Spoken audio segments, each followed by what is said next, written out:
Look at your hand. No, seriously, for a second. Hold it up and look at it. It's an intricate machine. Fingers that can play a piano or grip a hammer. A thumb that allows you to build civilizations. But what is it?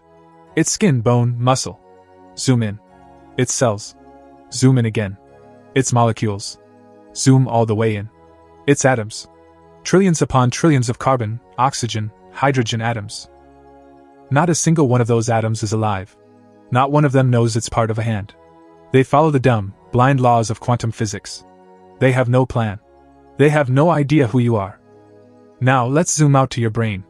100 billion neurons, connected by a quadrillion synapses, all firing away. Each neuron is just a tiny biological machine, doing simple chemistry. It receives a signal, it adds up the inputs, and if it crosses a threshold, it fires. That's it. It's a glorified switch. No single neuron holds a memory. No single neuron feels love or sadness. No single neuron is conscious.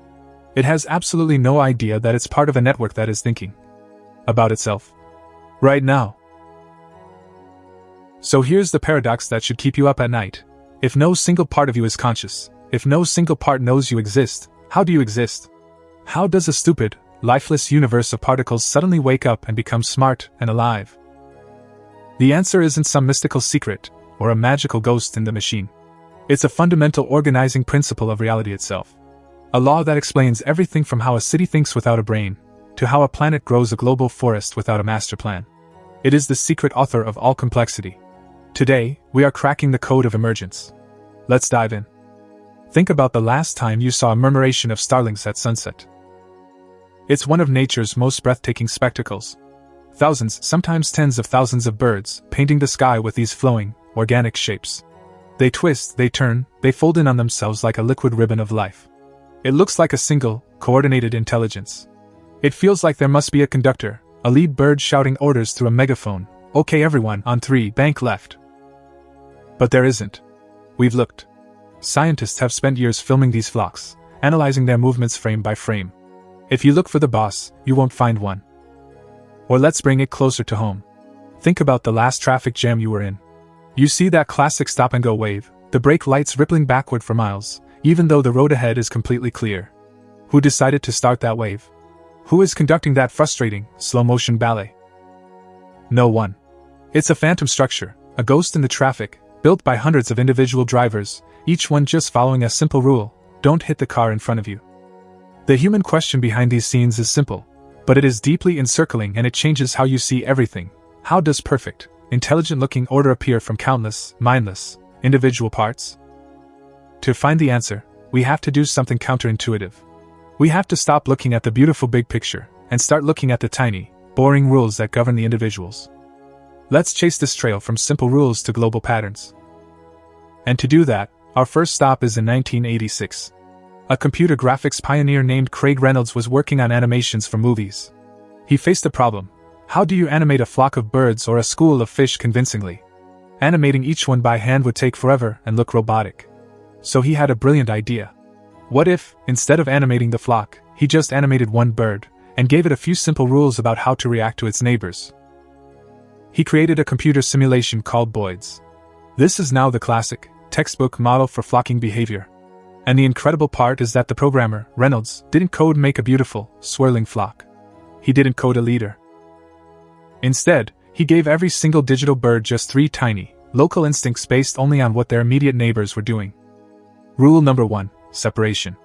Don't crash into the birds next to you. If you get too close, steer away. It's a simple collision avoidance rule. Think of it as personal space. Rule number 2, alignment. Look at the average heading of your neighbors, and match it. Try to go in the same general direction as the birds around you. This is the peer pressure rule. Rule number 3, cohesion. Steer toward the average position of your neighbors. Don't get left behind. Try to stay in the center of the local group. That's it.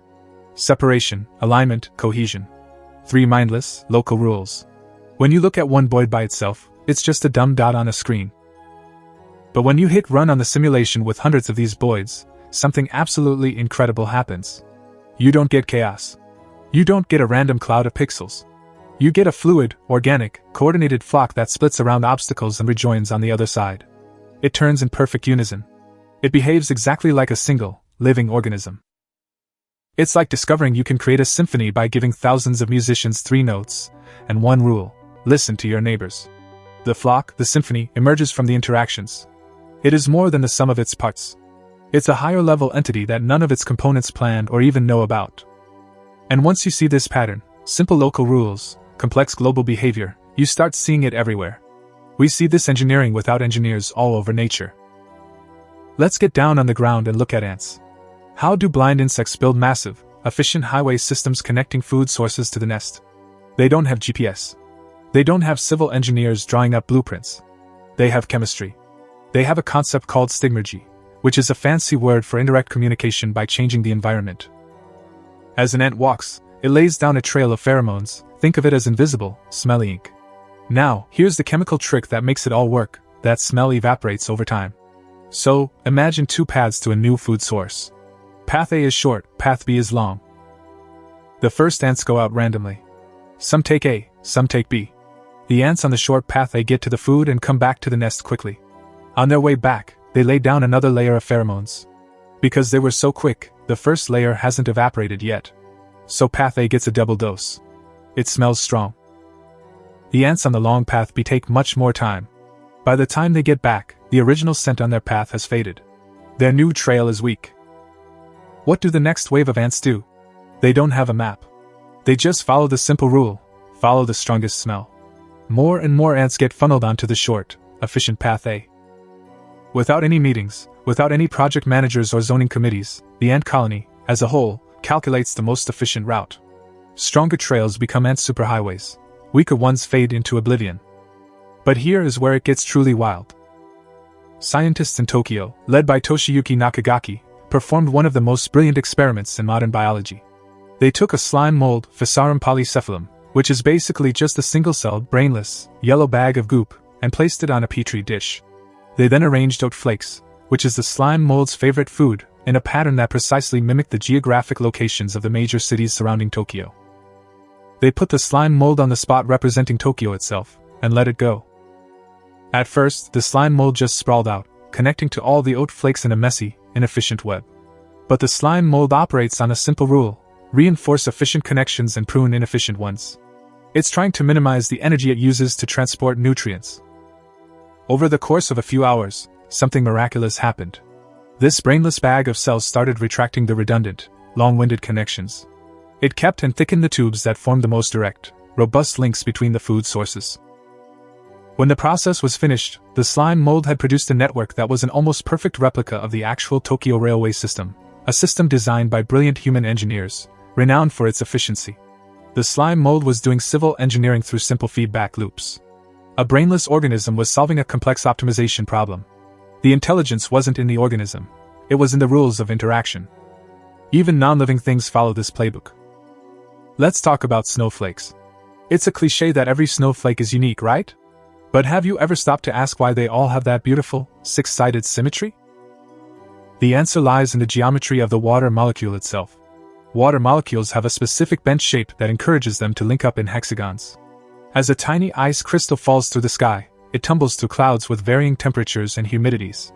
Each unique path dictates its final, unique shape. Water molecules from the air latch on, but they don't just stick anywhere. They prefer to attach to jagged edges and sharp points. So any tiny bump on the surface gets amplified. A bump becomes a branch. That branch grows, and its own bumps become sub-branches. It's a fractal process of frozen lightning, drawn by one single, local rule, attached where it's easiest to stick. There is no blueprint. There is no designer. Just physics, playing itself out over and over, creating infinite complexity from a simple, six-sided rule. Okay, so nature does it. But can we build it ourselves? Can we create complexity from scratch? Let's move from the real world to a digital petri dish. We are talking about cellular automata, and specifically the most famous, most captivating one of all, John Conway's Game of Life. Imagine a gigantic, infinite grid of graph paper. Each square, or cell, can be in one of 2 states, black or white, alive or dead, on or off. Time in this universe doesn't flow continuously. It moves in discrete clicks, or generations. Whether a square lives or dies in the next generation depends on only one thing: how many of its 8 immediate neighbors, up, down, left, right, and the 4 diagonals, are alive right now. Conway, a brilliant and eccentric mathematician at Cambridge, wanted to find the simplest possible set of rules that could lead to interesting, unpredictable behavior. After much experimentation, he landed on 4 brutally simple rules. 1. Underpopulation. Any live cell with fewer than 2 live neighbors dies, as if by loneliness. 2. Overcrowding. Any live cell with more than 3 live neighbors dies, as if by suffocation. 3. Survival. Any live cell with 2 or 3 live neighbors lives on to the next generation. 4. Reproduction. Any dead cell with exactly 3 live neighbors becomes a live cell, as if by birth. That's it. 4 lines of logic. It sounds painfully boring, right? It sounds like an exercise in a high school computer science class. But when you draw a few starting pixels on the screen and let these simple rules run, chaos erupts into startling order. The screen comes alive. You get stable patterns that he called still lives. You get oscillators, patterns that pulse back and forth like tiny, beating hearts. And then you discover something that sends a shiver down your spine. You discover the gliders. A specific 5-pixel shape that doesn't stay put. Every 4 generations, it reconstructs itself, but one step diagonally across the screen. It's a tiny creature, crawling across the grid. And then came the discovery of the glider gun, a larger, stable structure whose only purpose is to periodically construct and spit out new gliders, sending them traveling across the infinite plane. Since then, an entire zoo of digital life has been discovered. People have found spaceships that move, puffers that move and leave a trail of debris, rakes, breeders. They've built working clocks, calculators, and even fully functioning universal computers inside the game of life. The complexity is not in the rules. The complexity is baked into the fabric of interaction over time. It's like discovering the 2-stitch rule of knitting, and then watching as your scarf spontaneously knits itself into a living, breathing dragon. The complexity isn't designed, it's discovered. But hold on. There's a missing ingredient. Rules don't act in a vacuum. A car's engine has rules, but it won't go anywhere without fuel. In the real universe, that fuel is energy. Energy flows are what carve the riverbeds where order can flow. Without a constant flow of energy, the second law of thermodynamics takes over. Entropy wins. And everything inevitably dissolves into a boring, lukewarm, uniform soup. But inject a steady flow of energy, and things get really interesting. Take a thin, uniform layer of oil in a frying pan and start heating it gently from below. At first, nothing interesting happens. Heat just moves up through the oil by simple conduction. It's boring. But keep turning up the heat. Create a steep enough energy gradient between the hot bottom and the cool top. You'll reach a critical point, and suddenly, snap! The entire system spontaneously reorganizes itself. Millions of oil molecules that were moving randomly now arrange themselves into perfect, hexagonal rolling columns called Bernard cells. Hot oil rises in the center of each hexagon, spreads out, cools at the surface, and falls along the edges. It looks like a perfect honeycomb tile floor appearing out of nowhere in a pot of soup. Why? Because this organized, complex structure is a more efficient way for the system to dissipate the energy gradient. Order emerges to get rid of chaos faster. This principle works in chemistry too. The great Alan Turing, the same mathematician who cracked the Nazi Enigma code, spent the last years of his life fascinated by biology. He wanted to know how a perfectly uniform ball of embryonic cells could differentiate and create the patterns of an animal. How does a leopard get its spots? He theorized that it was a reaction diffusion system. Imagine 2 chemicals spreading, or diffusing, across a surface like a developing embryo's skin. Chemical A is an activator, it creates black pigment. Chemical B is an inhibitor, it stops chemical A from working. The crucial part is, the inhibitor B has to diffuse faster than the activator A. So, activator A starts making a spot of black pigment.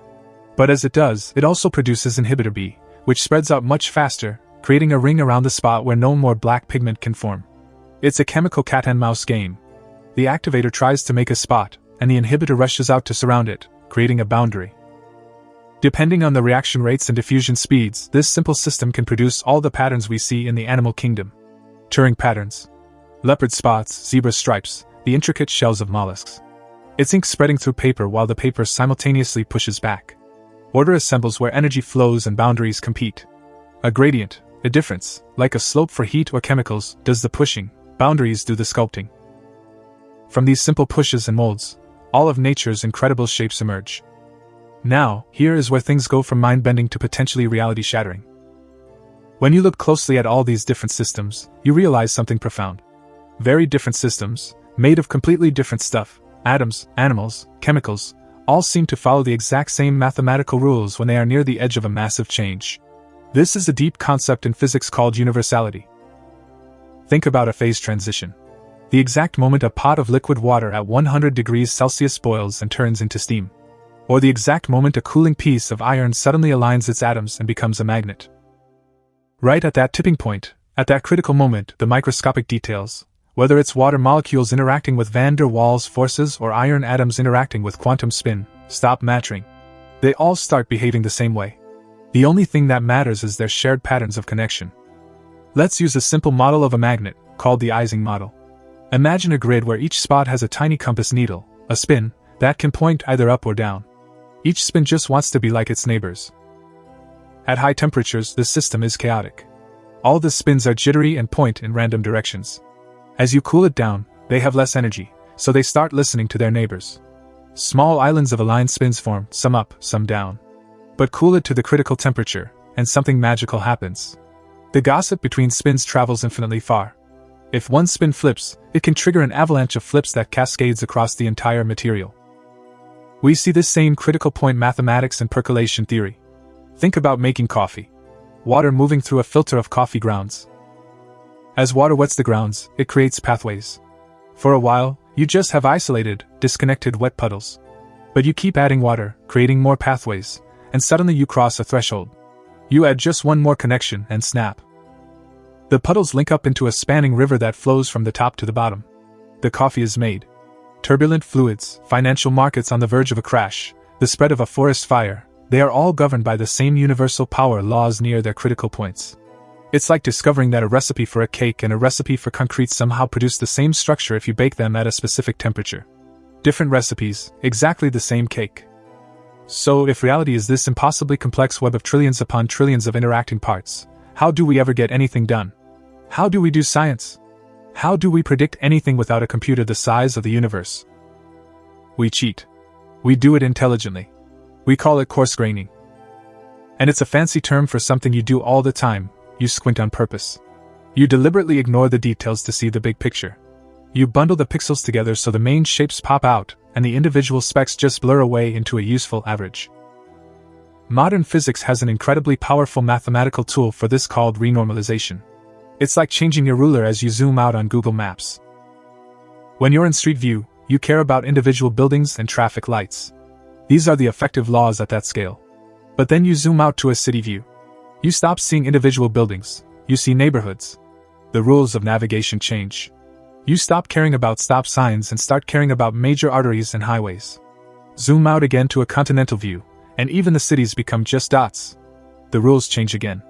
Renormalization is the mathematical way of figuring out how the rules of a system change as you change the scale at which you're looking. This is the secret sauce behind why entire fields of science work. Take thermodynamics. When you check the air pressure in your tires, you are not, and you cannot, track the position and velocity of the trillions of individual air molecules bouncing around inside. You would literally never finish the calculation. Instead, you measure temperature and pressure. These are coarse-grained, emergent properties. They are the headlines, not the gossip. And they are incredibly predictive. From the perspective of information theory, emergence is nature's ultimate compression algorithm. Think about a swirling, chaotic hurricane. To perfectly describe it, you need to list the state of every single water droplet and air molecule. It would be an impossible amount of data. But you don't need that. You can capture its essential, predictive structure very accurately with just a few variables: wind fields, pressure gradients, temperature. The macro scale, the big picture, wins. It's a real, valid level of description because it compresses reality without losing predictive power. It captures the useful patterns. But be warned. The edge of complexity is a jagged and dangerous place. Emergence isn't always neat and tidy. Sometimes, perfectly simple, deterministic rules lead to total, fundamental unpredictability. This is the domain of deterministic chaos. It's perfect clockwork that kicks itself off the rails. The classic example is the weather. The weather follows the exact, deterministic laws of fluid dynamics. So, in theory, if we could measure the precise position and momentum of every particle in the atmosphere right now, we should be able to predict the weather perfectly a year from now, right? Wrong. As meteorologist Edward Lorenz discovered in the 1960s, the system is exquisitely sensitive to initial conditions, the famous butterfly effect. Lorenz was running a weather simulation and, to save time, he rounded one of his input variables from 0.506127 to 0.506. A tiny, 1 in 1,000 difference. What he found shocked him. The tiny rounding error didn't just cause a tiny change in the long-term forecast.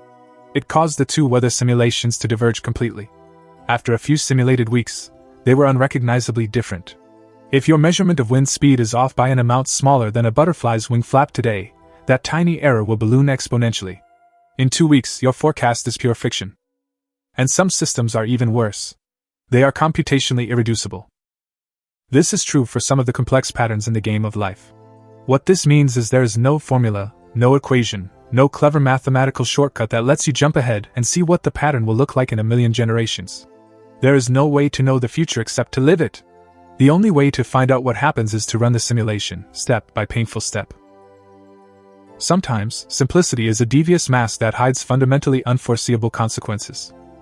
Now we arrive at the hardest, most personal, and most controversial question in this entire story. In a universe that is clearly built from the bottom up, from atoms to people, does the whole ever have real power over the parts? If your brain is just a machine made of neurons firing according to the laws of physics, do you actually make any decisions? Or are you just a passenger, watching the chemical movie unfold? This brings us to a cutting-edge, mind-bending idea called causal emergence. This theory proposes that sometimes, the macro scale, the big picture, isn't just a useful summary. It can actually carry more effective information, more genuine causal power, than the messy microscale details. To understand this, we need to think of a cause in a different way. A cause isn't just something that pushes things. A cause is something that constrains things. A rule that rules out possibilities. The more futures a cause forbids, the sharper and more useful its prediction is. Think about a traffic law, like a stop sign. That sign is not a physical force. You can't touch it in the same way you can touch a car. It's an emergent social agreement. It's just red paint and metal. And yet, that immaterial, higher-level rule demonstrably shapes the physical motion of thousands of tons of steel and rubber on the highway. How? It funnels the possibilities of what millions of drivers will do. This is what's called downward constraint, and it isn't magic. The macro-level law doesn't violate the laws of physics at the micro-level. It doesn't reach in and move the atoms in a driver's foot.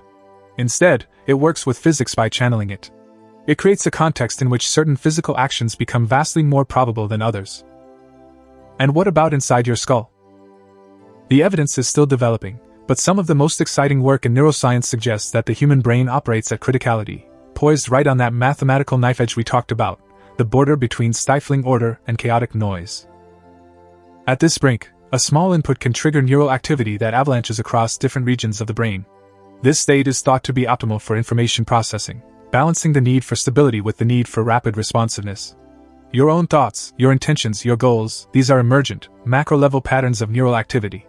And they might function as downward constraints, shaping and guiding the firings of individual neurons to achieve a goal. It's a beautiful, elegant hypothesis, but let's be honest scientists here, it is not a settled verdict. This is the frontier. We must mark the map with fog where the data runs thin. Our wonder must always be paired with brutal intellectual honesty about what we don't yet know.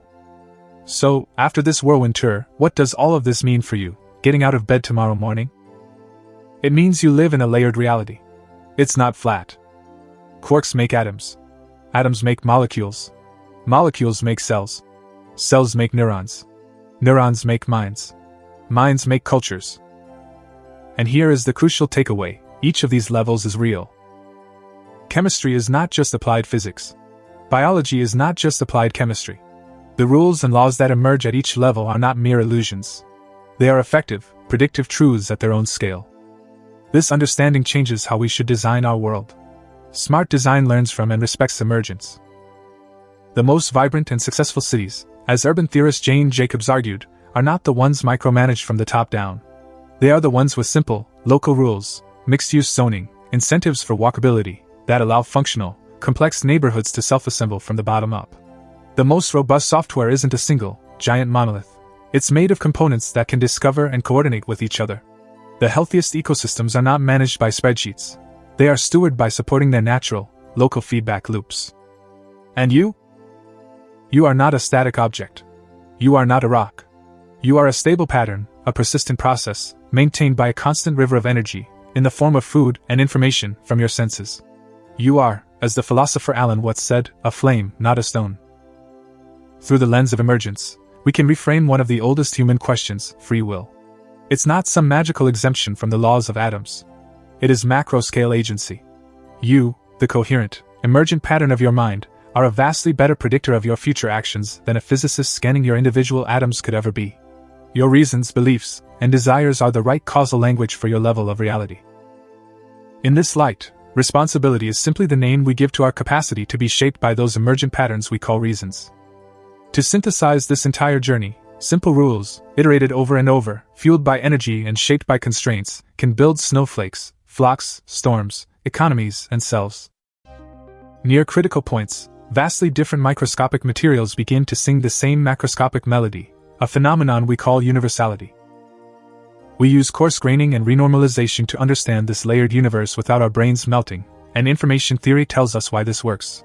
Emergence is nature's ultimate compression algorithm. And yet, chaos and irreducibility stand as solemn warnings that simplicity can birth radical unpredictability, and that higher-level causes, like your own thoughts and choices, can be the most powerful and effective tools we have. The ultimate illusion of complexity is not that complexity isn't real, it is that its authors, its fundamental rules, can be, and often are, astonishingly simple. Here is your contemplative takeaway for tonight. Find something to watch that organizes itself without a boss. A flickering candle flame, the bubbles in boiling water, a crowd of people navigating a busy crosswalk. Ask yourself, what is the simplest possible local rule I can imagine that would make this complex global shape not just possible, but inevitable? And then, turn that powerful inquiry inward. What are the simple, often unconscious, rules I live by that have built the intricate, complex, emergent pattern that I call me?